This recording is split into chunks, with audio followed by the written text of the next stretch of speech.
vocês? É a segunda vez que estou aqui e eu agradeço muito por estar aqui, né?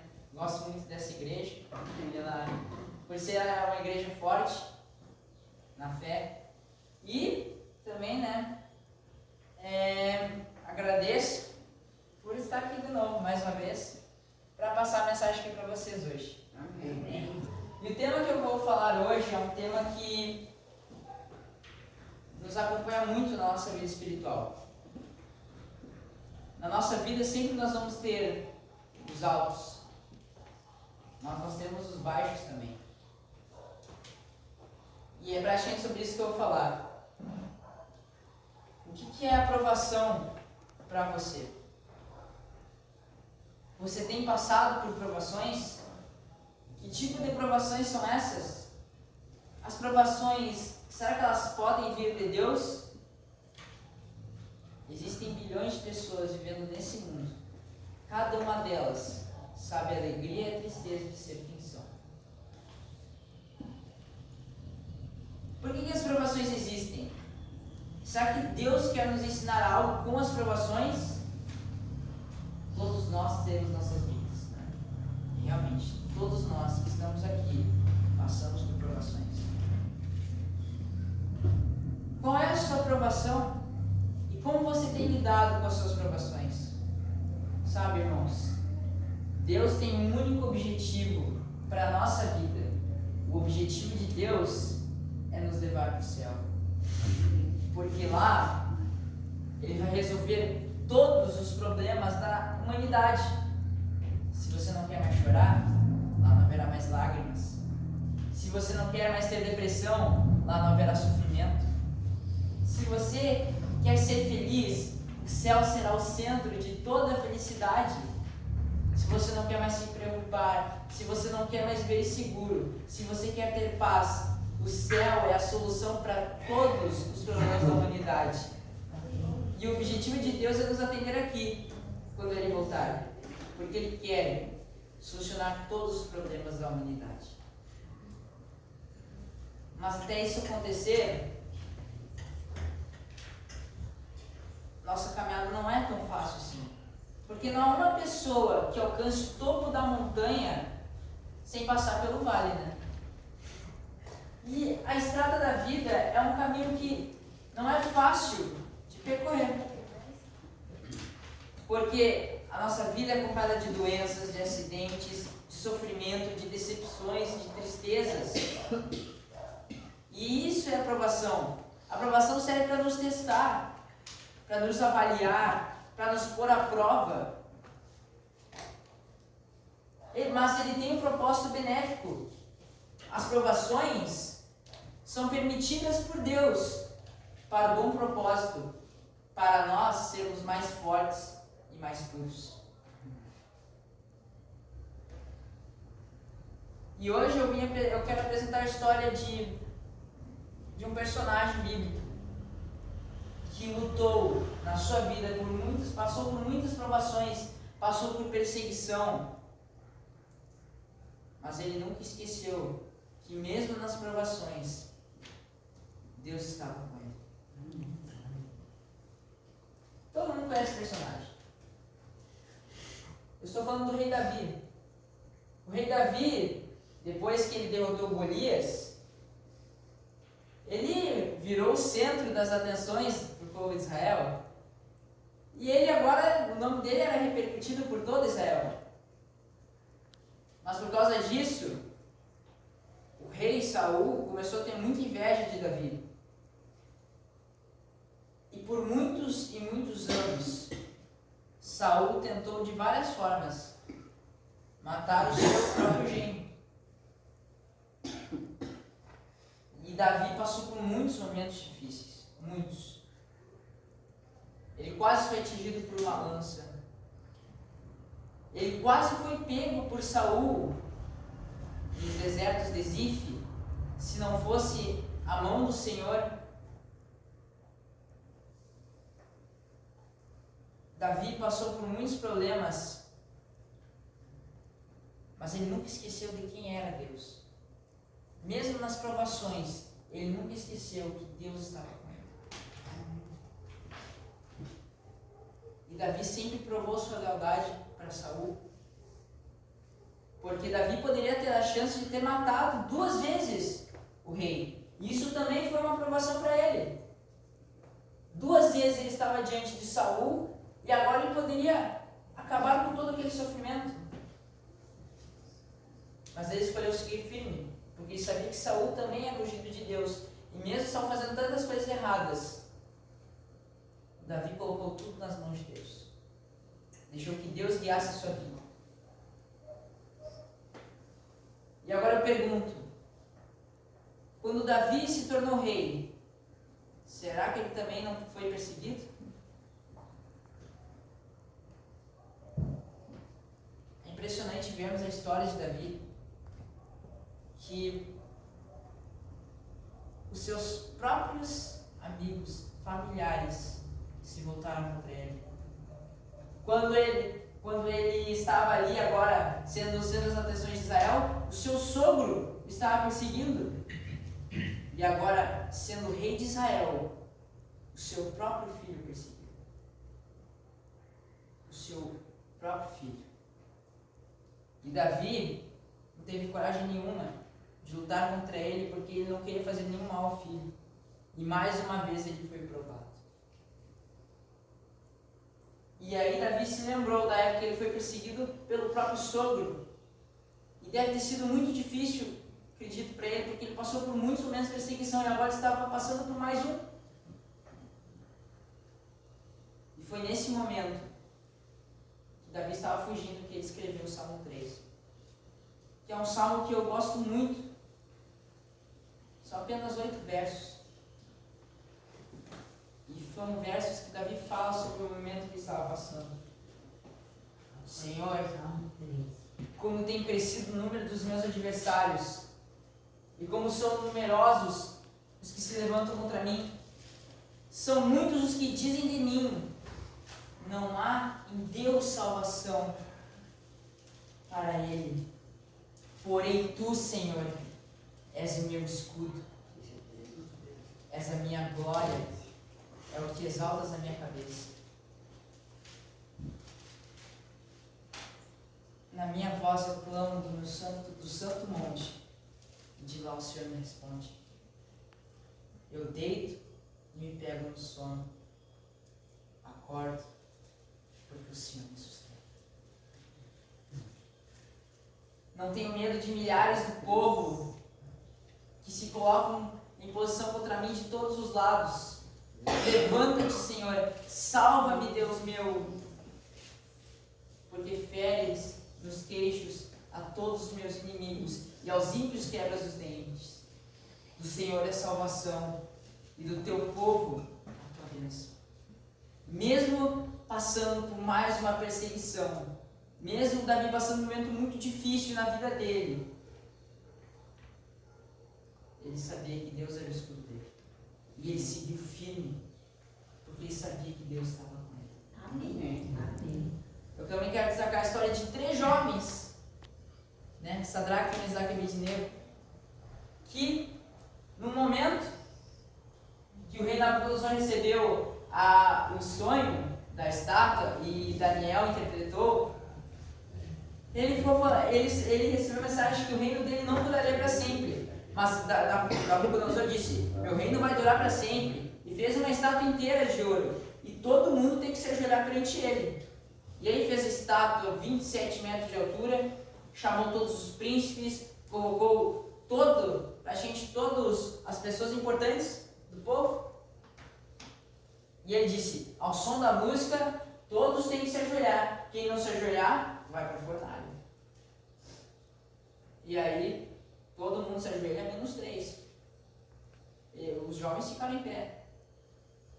Nabucodonosor chama eles, dá mais uma chance, poderia não ter dado. Fala assim, vai tocar mais uma vez a música. Se vocês não se ajoelharem, vocês vão para a fornalha. E eu amo a resposta dos 3.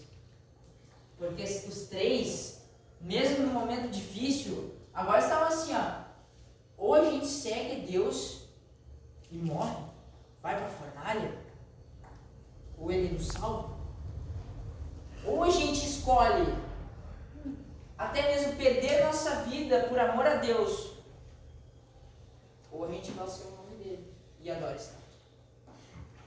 E eles olham para Nabucodonosor e dizem assim: ó rei,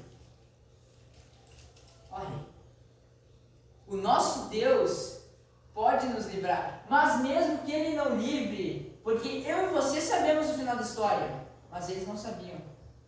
O nosso Deus pode nos livrar, mas mesmo que ele não livre, mesmo que a gente tenha que morrer queimado, a gente não vai se ajoelhar. E aí Nabucodonosor fica irado, esquenta a fornalha 7 vezes mais. Porque para Nabucodonosor, ele fez isso para saber: agora eu quero ver se o Deus de vocês vai livrar vocês. Vocês viram? Eles escolheram morrer por Cristo, porque eles amavam a Deus e sabiam que Deus estaria com eles até naquele momento, porque eles sabiam quem Deus era. E nós sabemos o final da história. Nabucodonosor olha para a fornalha e diz: não eram 3? Como é que tem 4? E o último é semelhante ao Filho dos deuses. Deus viu o que eles fizeram, escolheram morrer por Cristo, e Deus salva eles até mesmo no meio da fonte. Amém.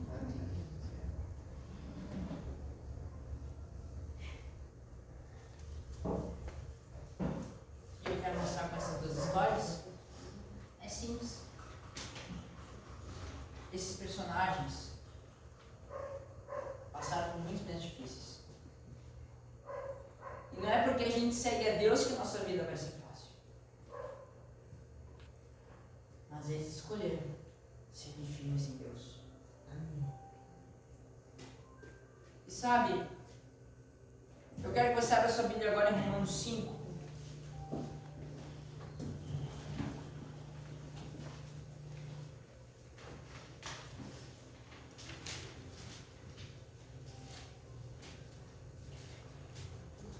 Romanos capítulo 5, versículo 3 e 4, o apóstolo Paulo nos fala algo sobre as provações, mas ele nos deixa um recado do porquê a gente precisa seguir firme, até mesmo em Deus, até mesmo nas provações. Aqui diz assim: e não somente isso, mas também nos gloriamos nas próprias tribulações, sabendo que a tribulação produz perseverança, e a perseverança, experiência, e a experiência, esperança. Amém. Tribulação produz perseverança, a perseverança, experiência, e a experiência, esperança. Por isso que nós precisamos perseverar. A gente precisa seguir em oração, em fé, em entrega. A gente tem que olhar para a nossa vida e falar assim: eu não vou desistir, eu vou permanecer firme e vou permanecer fiel. Sabe, irmãos, tem um filme lançado antes dos anos 2000 que fala sobre 2 jovens. 2 jovens que estavam presos num campo de concentração no Vietnã. E ali eles decidem que eles vão fazer de tudo para fugir. E num determinado momento eles conseguem. O filme inteiro retrata a fuga deles. E agora eles passam pelas florestas íngremes do Vietnã para tentar achar a salvação deles. E quando eles estavam fugindo, eles chegam num lago. Ali tem um barco. E é um momento de profunda alegria para eles, porque eles acham um barco e entram no barco e começam a navegar. Só que eles estavam num rio vicinal, não era o rio principal. Para chegar no rio principal, eles tinham que passar por uma incógnita. E esse momento chegou. Quando eles estavam continuando, estavam indo em frente, o barco se prendeu em várias algas. E ali eles tentaram, remaram e não estavam conseguindo sair. Tentaram, não conseguiram. Por um momento eles desceram do barco e tentaram empurrar, e o barco ia muito pouco. E quando eles subiam, o seu corpo estava coberto de sanguessugas. E eles ali, tirando as sanguessugas, num momento de profunda agonia, de profundo sofrimento, Tentaram remar e o barco ia muito pouco. E tentaram, e aí eles decidiram, mais uma vez, com medo, descer do barco para tentar empurrar. Mas o barco ia muito pouco. Subiram, tiraram as sanguessugas do corpo, e eles ali no momento de profunda agonia, de profundo sofrimento, eles decidem desistir. E o filme acaba aí. Só que quando o filme vai acabando, a câmera aérea começa a se distanciar. Eles estavam a apenas 200 metros de um rio maravilhoso. A 200 metros de um rio perfeitamente navegável. Mas eles desistiram ali. Sabe o que esse filme nos retrata, irmãos? Há milhares de pessoas morrendo na praia. Milhares de pessoas que faltam poucos metros para cruzar a linha de chegada, mas não cruzam porque desistem. Por isso que a tribulação tem que produzir perseverança, a perseverança experiência, e experiência e esperança. É claro, porque se a gente passa por uma tribulação, por uma provação, mas eu perseverei nela, ela vai nos trazer experiência para que na próxima provação eu tenha esperança de que, como Deus me ajudou na primeira tribulação, Ele pode me ajudar na segunda. E foi assim que o rei Davi pensou. Porque ele disse assim como Deus me ajudou a derrotar o leão e o urso, assim Ele vai me ajudar a derrotar o gigante. A gente tem que ter esse pensamento para a nossa vida, porque nenhuma provação é maior que o nosso Deus. Porque Ele conduz a nossa vida e Ele direciona os nossos passos. Por isso não há desculpas para a derrota. A gente deve viver a vida de maneira correta, seguindo em frente, mas com vigor espiritual. Seguindo em frente, pensar que mesmo na tribulação, a gente precisa perseverar, porque a gente sabe que Deus irá conosco nos ajudar.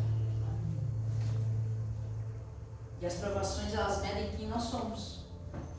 Porque tem muitas pessoas que escorregam na primeira casca de banana que vê, porque são muito frágeis. É como se eu sou um vaso delicado, encostou em alguma coisa, rachou.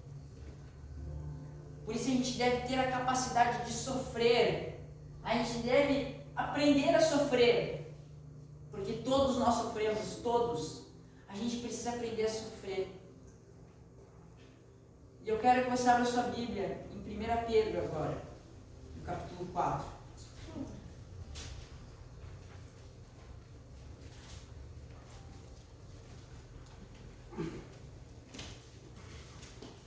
Pedro capítulo 4, versículo 12 e 13, fala um texto que eu acredito que é muito difícil para mim e para você, porque o apóstolo Pedro, ele fala sobre as provações, mas ele fala como nós devemos estar no meio dessas provações. 1 Pedro 4, versículo 12 e 13, aqui diz assim: Amados, não estranheis o fogo ardente que surge no meio de vós, destinado a provar-vos, como se alguma coisa extraordinária vos estivesse acontecendo. Pelo contrário, alegrai-vos na medida em que sois coparticipantes dos sofrimentos de Cristo, para que também na revelação de sua glória vos alegreis exultando. Olha que texto difícil. Nós devemos nos alegrar, porque somos coparticipantes desse sofrimento de Cristo. Ou seja, mesmo nas provações, a gente deve lembrar que nós estamos sofrendo em determinadas proporções, assim como Cristo sofreu. Nós estamos passando sofrimentos, assim como Cristo também passou. Nós devemos nos alegrar quando somos perseguidos, quando somos injustiçados, quando tentam infligir sofrimento em nós. E isso, com certeza, nossa caminhada cristã não é fácil, porque se você aceita a Deus como seu salvador pessoal, é claro que vão perseguir você. Se você entregou a sua vida a Deus, é claro que vão vir resistências. Se você aceitou e se você deixou Deus ser o primeiro lugar na sua vida, é claro que pressões virão. Imagina a gente vivendo a vida seguindo a Deus e tudo bem, sem oposição. Que grande conflito é esse? Irmãos, nós temos um inimigo e ele é como um leão rugindo e tragando a quem puder. E o objetivo do nosso inimigo é destruir você. E quando ele vê alguém que aceita fazer a vontade de Deus, a ira dele é grande e as provações virão. E as provações não são pequenas. Provação pequena a gente tira de letra. Serão provações intensas que mexem com a nossa capacidade espiritual. Muitas vezes.